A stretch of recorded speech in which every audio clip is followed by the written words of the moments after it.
What is the simplified value of 5 divided by 10 of 10 multiplied by 4 plus 4 divided by 4 of 4 into 10 minus 4 divided by 16 into 4? Simplification का question है, चलिए solve करते हैं। क्या है? 5 divided by 10, 5 divided by 10 of 10 into 4 plus 4 divided by 4 of 4 into 10 minus 10 minus 4 divided by 16 into 4। चलिए solve करते हैं। देखिए ये हो जाएगा बच्चों, 5 तो ऐसे लिख देंगे 5, 10 ऑफ 10 क्या होता है? 100 होता है ना? 10 ऑफ 10 क्या होता है? 100। तो 5 divided by 100 into 4 plus 4 of 4 क्या होता है? 16। तो 4 ये लिखकर डिवाइडेड बाई क्या कर देंगे? 16 इंटू 10 माइनस 10 माइनस 4, 10 माइनस 4 क्या होता है? 6 डिवाइडेड बाई 16 इंटू 4 हो गया। क्लियर? अब आगे बढ़ते हैं। तो ये हो जाएगा बच्चों 5 डिवाइडेड बाई 100, तो 5 अपॉन क्या हो गया? 100 इंटू क्या कर देंगे? 4 plus 4 divided by 16, 4 divided by 16 तो ये हो जाएगा 4 अपॉन 16 इंटू 10 माइनस 6, और इधर क्या आ जाएगा? Divided by 16। डिवाइडेड की जगह अगर हम मल्टीप्लाई का साइन यूज कर लें तो इंटू 1 अपॉन 16 हो जाएगा और इंटू क्या हो जाएगा? 4 हो जाएगा। क्लियर? अब इसको सॉल्व करेंगे तो कितना हो जाएगा? 4 से डिवाइड करेंगे बच्चों, कितना हो जाएगा? 25। अब 5 से इसको डिवाइड कर लेंगे तो कितना हो जाएगा? 1 upon 5 plus 4 upon 16 into 10 minus 6, 10 minus 6 के बाद इसको इधर से सॉल्व कर लेंगे। 6 अपॉन 16 मीन्स 3 अपॉन 8 हो जाएगा। कितना हो जाएगा? 3 अपॉन 8। तो 10 minus 3 upon 8 multiplied by 4। Finally कितना आ गया? 1 अपॉन 5 प्लस 4 अपॉन 16 इंटू 4 से डिवाइड कर लेंगे 2, तो 3/2 इंटू 10 माइनस 3/2 हो गया। ठीक, इसको कितना हो जाएगा? ये हो जाएगा बच्चों 1/5 प्लस 4 से इसको डिवाइड कर लेंगे, कितना हो जाएगा? 4, तो 10/4 हो जाएगा। 10/4 माइनस 3/2। अब इसको सॉल्व करना है तो ये आ जाएगा, एलसीएम कितना आ जाएगा बच्चों? इसका एलसीएम आ जाएगा 20। तो ये हो जाएगा 5 4 जा 4 प्लस 4 5 जा 10 5 जा 50 माइनस 2 10 30, है ना? तो कितना आ जाएगा? ये आ जाएगा बच्चों 50 माइनस 30, 20 एंड 4 24 अपॉन 20, 24 अपॉन 20 को सॉल्व करेंगे, डिवाइड करेंगे तो एग्जैक्टली 1.2 आएगा। एग्जैक्टली जो 1.2 आ रहा है आप देखिए 1.2 ऑप्शन नंबर 1 में दिया है। कहाँ पर दिया है? 1 में। तो इस तरीके से इस क्वेश्चन का जो रिक्वायर्ड आंसर होगा, एग्जैक्ट आंसर होगा, वो क्या होगा? Option number 1, that is 1.2। बहुत अच्छा सा क्वेश्चन था बच्चों, एक एक चीज यहाँ पर समझ में आ गई। देखिए कैसे किया गया, एक बार फिर से रिकॉल कर दे रहे हैं। ये लिखा था 5 डिवाइडेड बाई 10 ऑफ 10, तो 10 ऑफ 10 बॉड मास रूल के अकॉर्डिंग यहाँ पर जितनी भी चीज़ें हैं उसमें से सबसे पहला जो प्रेफरेंस जा रहा है ऑफ को, तो 10 ऑफ 10 पहले इतने को सॉल्व किया तो 10 ऑफ 10, ऑफ का फिजिकली मतलब क्या होता है? मल्टीप्लाई से, तो 10 ऑफ 10 का मतलब हो गया 100, तो 5 divided by 100 multiplied by 4 plus 4 divided by 16 क्यों? क्योंकि 4 ऑफ 4 आगे लिखा था तो 4 4 जा 16 हो गया, multiplied by 10 minus 4 that is 6 divided by 16 into 4 हो गया। यहाँ पर फिर क्या किया? 5 डिवाइडेड बाई 100 लिख दिया है इंटू 4 प्लस ये 4 डिवाइडेड बाई 16 को हमने लिखा 4 अपॉन 16 इंटू 10 माइनस 6, और यहाँ पर जो डिवीजन का साइन था, डिवीजन के साइन की जगह अगर हम मल्टीप्लाई में लिखते हैं तो आगे वाली चीज उलट के लिख जाती है, उल्टी होकर लिख जाती है। तो 16 की जगह बच्चों क्या हो जाएगा? 1 अपॉन 16 इंटू 4। फिर सॉल्व किया तो ये आ गया 1 अपॉन 5 प्लस 4 अपॉन 16 इंटू 10, और ये हो जाएगा 4 4 जा 16, तो 2 से डिवाइड किया तो 2 3 जा 6, 2 8 जा 16, तो 3/8 इंटू 4 हो गया। फाइनली आ गया 1/5 प्लस 4 से 16 को डिवाइड किया तो 1/4 इंटू 10 माइनस इधर हो जाएगा 4 2 जाए 3/2, तो फाइनली ये क्या आ गया 1/5 प्लस 10/4 माइनस 3/2, एलसीएम लेकर सॉल्व कर लिया तो रिक्वायर्ड आंसर क्या आ गया 1.2। तो ये था हमारा इस क्वेश्चन का आंसर। तो चलिए अब आगे बढ़ते हैं और देखते हैं नेक्स्ट क्वेश्चन क्या है। In a class of 80 students, the ratio of the urban to the rural is 5:3. In a test, the average score of the rural students is 40% more than that of the urban students. If the average score of all the students is 69, then what is the average score of the rural students? 80 विद्यार्थियों की एक कक्षा में ग्रामीण और शहरी विद्यार्थियों की संख्या का अनुपात 5:3 है। किसी परीक्षा में ग्रामीण विद्यार्थियों का औसत प्राप्तांक शहरी विद्यार्थियों की तुलना में 40% अधिक है। यदि सभी विद्यार्थियों का औसत प्राप्तांक 69 है तो ग्रामीण विद्यार्थियों का औसत प्राप्तांक क्या होगा। चलिए बहुत अच्छा क्वेश्चन है। 80 स्टूडेंट्स हैं टोटल, जिसमें से ग्रामीण और शहरी टोटल स्टूडेंट बच्चों कितने हैं, टोटल स्टूडेंट्स हैं 80, टोटल स्टूडेंट्स हैं 80। फिर कह रहा है the ratio of the urban and rural, इसमें से अर्बन और रूरल का जो रेशियो है वो 5 और 3 है। मीन्स अगर हम अर्बन की बात करें, अर्बन कितने हैं 5x, रूरल की बात करें तो रूरल कितने हैं 3x, टोटल कितने हो गए 8x। 8x की वैल्यू बच्चों कितनी है 80, 8x की वैल्यू 80 तो x की वैल्यू 10 आ जाएगी। इट मीन्स अर्बन की जो नंबर है वो 5 इंटू 10 मीन्स कितना आ जाएगा 50 स्टूडेंट्स, और रूरल की अगर बात करें तो 3 इंटू 10 दैट इज 30 स्टूडेंट्स। तो हमें एक चीज़ पता चल गई कि अर्बन स्टूडेंट्स कितने हैं, मतलब शहरी जो छात्र हैं वो 50 हैं और ग्रामीण छात्र कितने हैं 30 हैं। फिर क्या कह रहा था, The average score of the rural students is 40% more than that of the urban students. कह रहा है ग्रामीण विद्यार्थियों का औसत प्राप्तांक शहरी विद्यार्थियों की तुलना में 40% अधिक है। तो एक काम करते हैं, कह रहा है ग्रामीण विद्यार्थियों का औसत प्राप्तांक जो है वो शहरी विद्यार्थियों की तुलना में x% अधिक है। तो अगर हम अर्बन का हम ये लेट कर लें कि अर्बन का जो एवरेज मार्क्स हैं, अर्बन का एवरेज मार्क्स हैं वो कितने हैं x हैं, तो रूरल का इससे 40% ज़्यादा हो जाएगा। रूरल का कितना हो जाएगा x का 140%। अगर कोई चीज़ 40% ज़्यादा है तो इसका मतलब है वो उसका 140% होगी। सॉल्व करेंगे 20 से डिवाइड कर देंगे तो 7 आएगा, ये 5 आएगा, मीन्स कितना आ जाएगा 7x/5। मतलब अगर ग्रामीण छात्रों को 7x/5 मार्क्स मिलते हैं तो शहरी क्षेत्र के जो भी स्टूडेंट्स हैं उनको x मार्क्स मिलते हैं। अब ये चीज़ आ गई।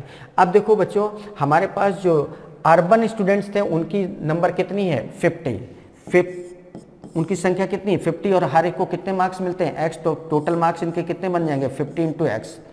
बात आती है रूरल की, रूरल में स्टूडेंट्स कितने हैं 30, और हर रूरल स्टूडेंट को कितने मार्क्स मिलते हैं 7x/5, तो 7x/5 से इसमें मल्टीप्लाई कर दिया तो ये टोटल सभी के मार्क्स आ गए। और वैसे टोटल अगर हम देखें तो स्टूडेंट्स हैं 80 और एवरेज मार्क्स कितना दिया है 69, तो 80 इंटू 69 मीन्स इसको और इसको मिला के इसके इक्वल हो जाएगा। बस अब इसको सॉल्व करना, तो ये कितना हो जाएगा बच्चों, ये हो जाएगा 50x प्लस 5 से इसको डिवाइड करेंगे तो 6 आ जाएगा, 6 7 जा 42x इक्वल कितना हो जाएगा 80 इंटू 69। क्लियर। अब देखिए ये हो जाएगा आपका 50x plus 42x that is 92x equal 80 into 69। अब बच्चों 23 से अगर डिवाइड करें 23 3 जा क्या होता है 69, 23 4 जा क्या होता है 92, ये आ गया। अब 4 से और डिवाइड कर लो तो ये 20 आ गया। तो x की वैल्यू एग्जैक्टली देखो कितने आसानी से आ गई 60। x की वैल्यू क्या आ चुकी है 60। और हमसे पूछा क्या गया, तो ग्रामीण विद्यार्थियों का औसत प्राप्तांक क्या है, ग्रामीण मतलब रूरल वालों का पूछा गया। रूरल वालों का बच्चों कितना है 7x/5। तो x की वैल्यू हमें पता चल गई है, तो ये वैल्यू यहाँ पर रख देंगे तो 7x/5 की वैल्यू क्या आ जाएगी 7x/5 कर देंगे तो 7/5 और x की वैल्यू क्या है 60। 5 से डिवाइड किया बच्चों कितना आ गया 12, 12 7 जा कितना आ गया 84। 84 और 84 देखिए किस ऑप्शन में दिया है, ऑप्शन नंबर डी। तो इस क्वेश्चन का जो आंसर होगा वो बच्चों क्या होगा, option number D, that is 84 marks. Clear है ना। तो था ना बहुत अच्छा सा क्वेश्चन। एक बार फिर से समझ लेते हैं क्या है बच्चों। टोटल स्टूडेंट्स कितने थे, 80, जिसमें से अर्बन और रूरल का जो रेशियो था 5:3 था। मींस अगर अर्बन स्टूडेंट्स 5x हैं तो रूरल कितने होंगे, 3x। तो टोटल स्टूडेंट्स अगर हम यहाँ से देखें तो 5x plus 3x that is 8x, और वैसे टोटल देखें तो 80 है। Means 8x is equal to 80, तो x की वैल्यू 10 आ जाएगी, और x की वैल्यू अगर 10 आ गई तो ये वैल्यू यहाँ पर रखेंगे। तो अर्बन स्टूडेंट 5x है, मतलब 5 10 जा 50, और रूरल स्टूडेंट्स कितने हो जाएंगे, 3 × 10 दैट इज 30। तो 80 में से 50 हमारे क्या है, अर्बन है, 30 हमारे क्या है, रूरल है। इसके बाद उसने बोला था कि जो रूरल स्टूडेंट्स के मार्क्स हैं वो अर्बन स्टूडेंट के मार्क्स से क्या है, 40% मोर देन है। तो अर्बन स्टूडेंट्स के जो एवरेज मार्क्स हैं बच्चों वो हमने लेट कर लिया था x है, तो कंडीशन के अकॉर्डिंग रूरल स्टूडेंट्स के मार्क्स कितने हो जाएंगे, x × 140/100। सॉल्व किया तो 7x/5 मीन्स शहरी क्षेत्र के बच्चों को अगर x मार्क्स ऑन एवरेज मिलते हैं तो ग्रामीण क्षेत्र के बच्चों को कितने मार्क्स मिलते हैं, 7x/5। अब 50 हमारे पास शहरी मतलब अर्बन छात्र थे और हर एक को x मार्क्स मिलते हैं, तो कितने मार्क्स बनेंगे टोटल, 50 × x। और रूरल की बात करें तो रूरल स्टूडेंट हमारे पास 30 हैं, हर एक को कितने मार्क्स मिलते हैं, 7x/5। तो 30 × 7x/5 हो गया। और टोटल अगर देखें तो नंबर ऑफ स्टूडेंट्स 80 हैं और हर एक को एवरेज मार्क्स 69 मिल रहे हैं। तो ये नंबर प्लस करने के बाद जो आएगी वो 80 × 69 के इक्वल होगी। और इसको सॉल्व किया तो x की वैल्यू हमारी क्या आ गई, 60, और x की वैल्यू 60 आ गई। तो जो क्वेश्चन में पूछा गया था what is the average score of the rural students, तो रूरल स्टूडेंट्स का जो एवरेज है बच्चों कितना है, 7x/5। तो यहाँ पर 7/5 और x की वैल्यू क्या रखी, 60, और सॉल्व किया तो इस तरीके से हमारा आंसर क्या आ गया, 84। क्लियर है। तो चलिए अब बढ़ते हैं अपने नेक्स्ट क्वेश्चन की तरफ। नेक्स्ट क्वेश्चन क्या है, the compound interest on a certain sum for 3 years at 15% per annum interest compounded yearly is rupees 4167, then what is the simple interest on the same sum in 4/5 years at the same rate। किसी निश्चित राशि पर 15% प्रतिवर्ष चक्रवृद्धि ब्याज की दर से 3 वर्ष के लिए वार्षिक आधार पर संयोजित चक्रवृद्धि ब्याज 4167 रुपये, उसी राशि पर उसी दर से 4/4/5 वर्ष के लिए साधारण ब्याज क्या होगा।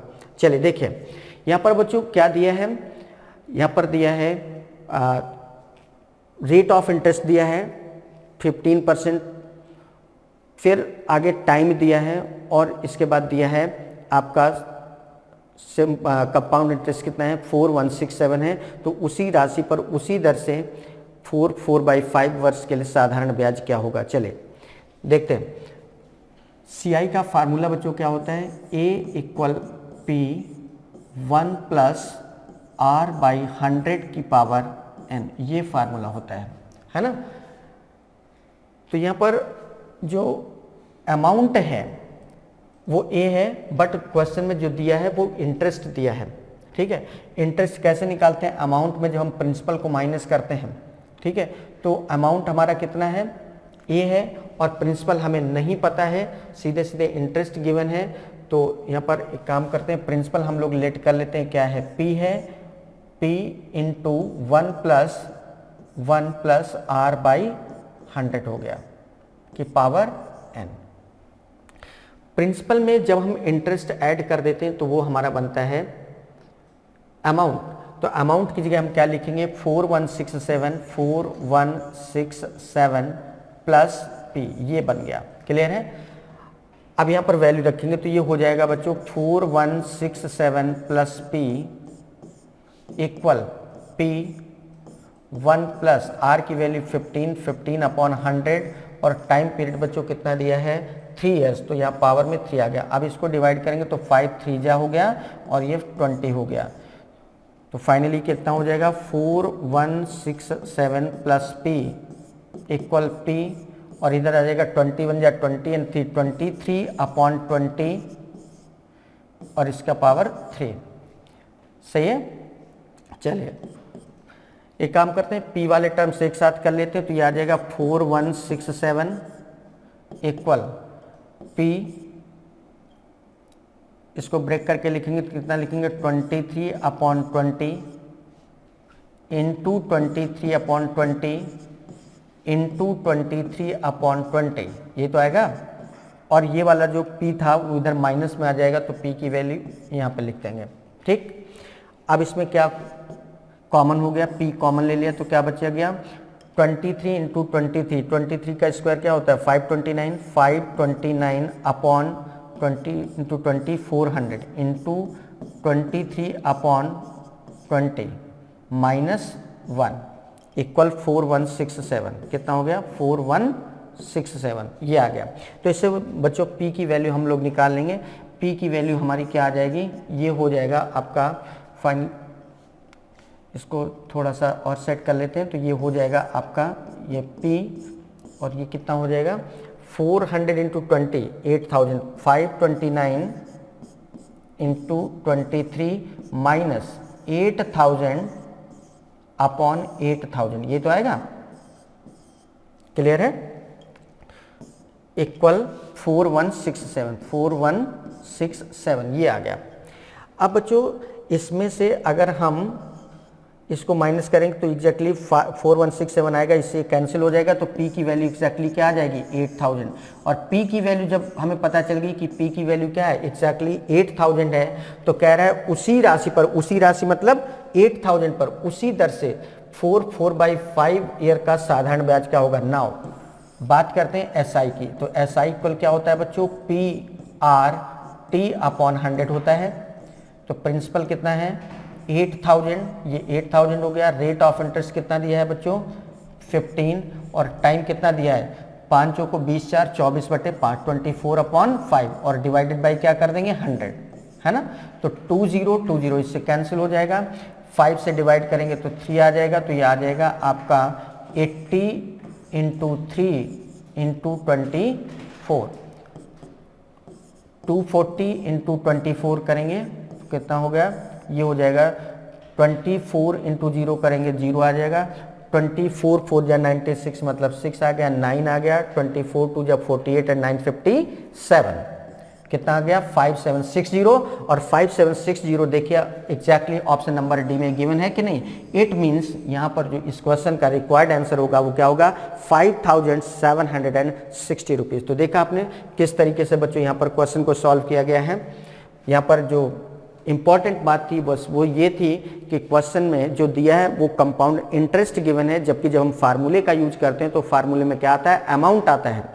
तो हमें अमाउंट की जगह पे क्या लिखना है, अमाउंट क्या होता है प्रिंसिपल प्लस इंटरेस्ट, और प्रिंसिपल हमारा p है, इंटरेस्ट हमको गिवन है, तो इसलिए यहाँ पर a की जगह हमने क्या लिखा है 4167 जो कि इंटरेस्ट गिवन था प्लस p, क्योंकि डायरेक्टली a की वैल्यू नहीं है तो इसको कैसे लिखेंगे 4167 इंटरेस्ट गिवन था प्लस इसमें प्रिंसिपल ऐड कर दिया, तब ये क्या बनेगा अमाउंट, और प्रिंसिपल p था तो p की जगह p लिख दिया, 1 प्लस r की वैल्यू क्या थी 15 और नंबर ऑफ ईयर्स कितना था 3, और इस तरीके से सॉल्व किया तो p की वैल्यू क्या आ गई 8000। तो क्वेश्चन क्रिएट किया गया था कि उसी राशि पर मतलब ये जो प्रिंसिपल निकल के आया है 8000 उस पर उसी दर से इतने टाइम का मतलब ये टाइम दिया है 4/5 ईयर्स। तो SI का फार्मूला क्या होता है PRT/100, यहाँ पर P की वैल्यू रखी 8000, रेट ऑफ इंटरेस्ट बच्चों है 15, और टाइम पीरियड कितना बन जाएगा 4 5 जा 20 एंड 4/5 ईयर्स डिवाइडेड बाय 100 किया, सॉल्व किया तो एग्जैक्टली कितना आ गया 5760। तो इस तरीके से बच्चों ये क्वेश्चन था। उम्मीद करते हैं बहुत बेहतर तरीके से क्वेश्चन समझ पाए होंगे। अब हम लोग बात करते हैं नेक्स्ट क्वेश्चन के। नेक्स्ट क्वेश्चन क्या है DI।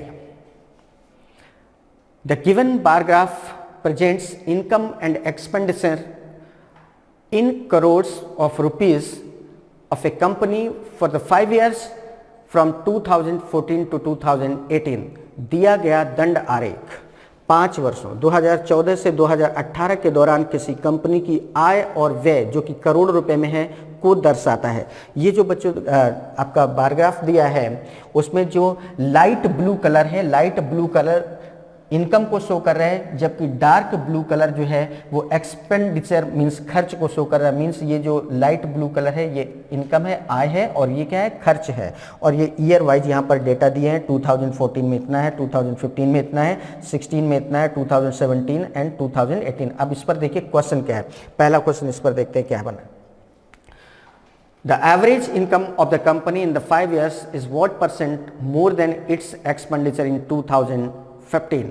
5 वर्षों में कंपनी की प्रतिवर्ष औसत आय, 5 वर्षों में कंपनी की प्रतिवर्ष औसत आय 2015 में उसके व्यय से कितने प्रतिशत अधिक है। क्वेश्चन समझिएगा, देखिए क्या लैंग्वेज है। 5 वर्षों में कंपनी की औसत आय, मतलब ये जो 5 वर्षों का आय है इसका हमें एवरेज लेना पड़ेगा। और जो इनकम वाला है, इनकम वाला जो कलर है वो कौन सा है, लाइट ब्लू कलर है। मतलब यहाँ पर लाइट ब्लू वाला डेटा लेना है। तो लाइट ब्लू का पहला जो डेटा है वो कितना है बच्चों, 225। नेक्स्ट डेटा क्या है, 280 प्लस नेक्स्ट डेटा क्या है, 325। नेक्स्ट डेटा क्या है, 350 प्लस 350, है ना।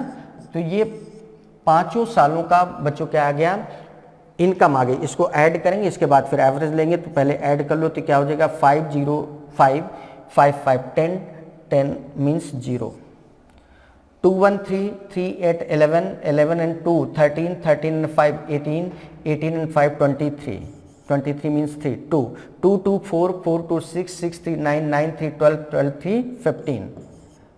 ये टोटल आ गया 5 साल का। अब एवरेज निकालना है तो 5 से हमको क्या करना पड़ेगा, डिवाइड करना पड़ेगा। 5 से डिवाइड करेंगे तो कितना आ जाएगा, 5 3 जा 15 5 6 जा 30, मतलब 306 आ गया।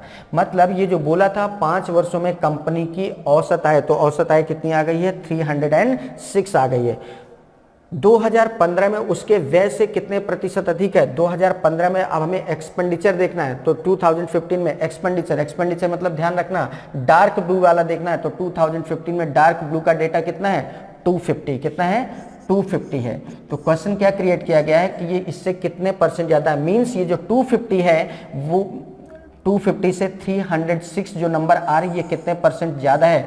तो 250 से 306 बच्चों न्यूमेरिकली कितना ज्यादा है, 250 से 306 न्यूमेरिकली कितना ज्यादा है, 56 ज्यादा है।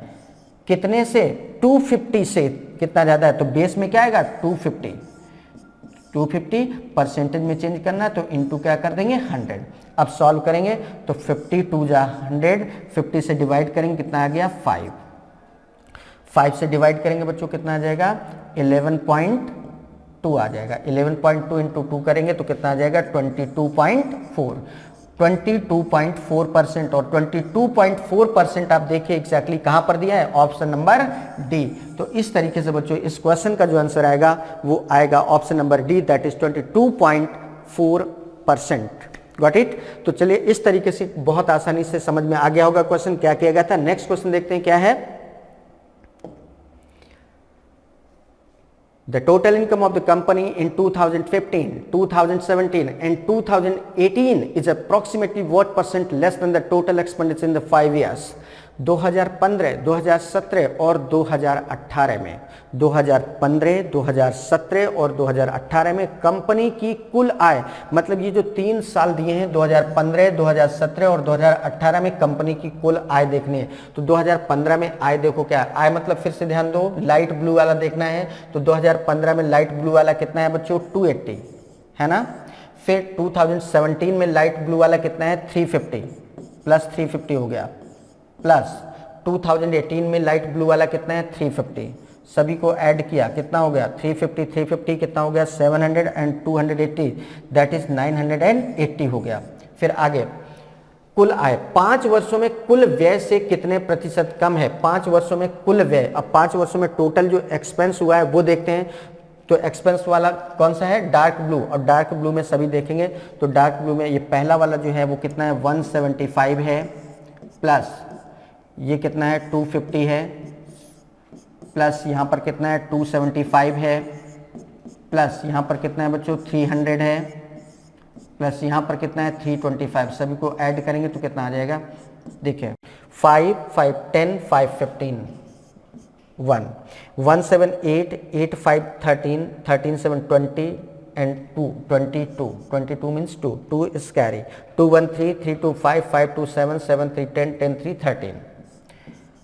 तो बच्चों इधर 5 सालों का जो टोटल एक्सपेंस आ रहा है वो आ रहा है 1325, जबकि उधर 2015 to 2017 और 2018 में जो टोटल इनकम आ रही थी वो कितनी आ रही है 980। तो कह रहा है ये कितने प्रतिशत कम है, मतलब 1325 से 980 कितने परसेंट कम है। तो पहले तो ये देख लो न्यूमेरिकली ये कितना कम है, तो इसका डिफरेंस देखो 5 माइनस 0 5, इधर है 12 12 में से 8 माइनस करेंगे कितना आ जाएगा 4, इधर बचेगा 12 12 माइनस 3 मीन्स 345 कम है। ये इससे कितना कम है 345, किससे कम है इस नंबर से कम है। तो बेस में क्या आएगा 1325, तो बेस में क्या आ गया 1325। अब इसको परसेंटेज में चेंज करना है तो इनटू क्या कर देंगे बच्चों 100।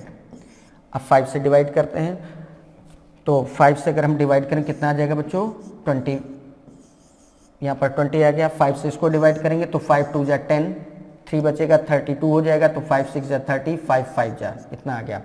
फिर 5 से डिवाइड हो जाएगा तो 5 4 जा आ जाएगा, और ये हो जाएगा 5 5 जा 25, 1 बचेगा 5 3 जा, ठीक है ना। अब ये हो जाएगा आपका 4 5 जा 20, मल्टीप्लाई कर देंगे 4 5 जा 20, 2 4 4 जा 16 एंड 2 18, 1 4 3 जा 12, 1 13, 1380 अपॉन 53, 53 से इसको डिवाइड करना है, तो 53 से जब डिवाइड करेंगे कितना आ जाएगा 1380। तो देखिए एग्जैक्टली 2 टाइम्स जाएगा, तो 2 3 जा 6, 2 5 जा 10, कितना आ गया 8 6 2 एंड 3, ये 0, 5 6 जा अप्रॉक्स 6 टाइम जाएगा, कितना जाएगा 26%। अप्रॉक्स में ही पूछा गया है, तो इस तरीके से जो परसेंटेज आ रहा है वो अप्रॉक्स 26% आ रहा है, और 26% बच्चों किस ऑप्शन में दिया है ऑप्शन नंबर ए। तो इस तरीके से इस क्वेश्चन का जो रिक्वायर्ड आंसर है बच्चों क्या आएगा अप्रॉक्स 26%। देखा आपने किस तरीके से क्वेश्चन सॉल्व किया, बहुत आसान होता है डीआई के क्वेश्चन को सॉल्व करना, बस जैसे बोल रहा है बस वैसे करते जाओ, और बाकी सारी बेसिक चीज़ें होती हैं परसेंटेज या रेशियो में कन्वर्ट करना, या कहीं कहीं एवरेज की बात कर देता है, तो वो सारा सिंपल सा मैथमेटिक्स है। तो सबसे जो ईजीएस्ट पोर्शन होता है एसएससी के बेस पर वो क्या होता है आपका डीआई वाला पोर्शन होता है। तो इस तरीके से देखो कितने कम से कम कैलकुलेशन में हम लोग बढ़िया से बढ़िया क्वेश्चन करते चले जा रहे हैं। तो चलिए अब बात करते हैं अपने नेक्स्ट क्वेश्चन की।